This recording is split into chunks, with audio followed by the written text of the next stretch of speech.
සම්බුද්ධ ශාසනයක මුළු නිවන් මගම කැටි කරගත් දේශනාව. හැම බුදුවරයෙක්ම අත් නොහැර වදාරන දේශනාව.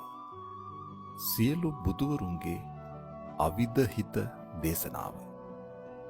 එදා බුදුන් දවස 12 මහා ජනපද අතර කුරුරට කම්මස්ස ගම්ම නියම් ගමෙහි ගෞතම බුදුරජාණන් වහන්සේ සතර සතිපට්ඨානය දේශනා කළ ස්ථානයයි මේ.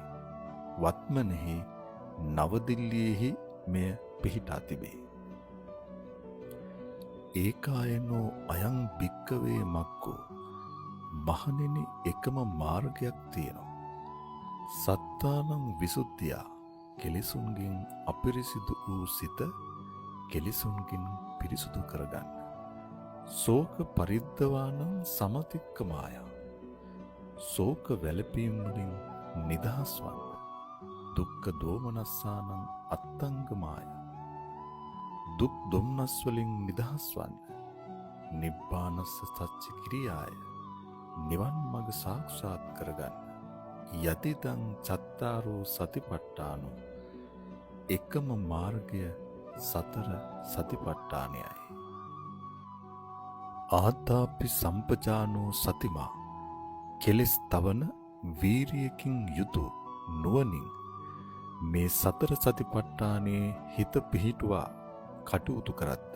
මහණෙනි, ඒ භික්ෂුව මා දේශනා කළ මේ සතර සතිපට්ඨානයෙන් නුවණින් වීරියෙන් වඩද්ද උපරිම වසර 7කින් අවම දින 7කින් ඒ භික්ෂුව සෞඛලසුන් නසා මාර්ගත් ඥානයට පත්වන්නාහ. පහන් සිලක් නිවී යන්නාසේ නිවන කරා යන්නාහ.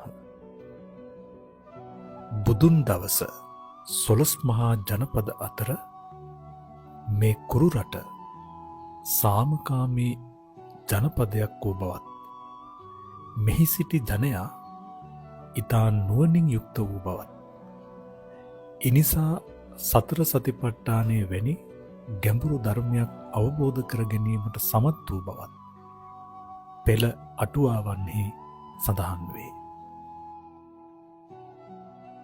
සම්බුදු පහසලද ඒ පිම්බිමට අපගේ নমස්කාරය වේවා. ඒ උතුම් ධර්ම රත්නයට අපගේ নমස්කාරය වේවා.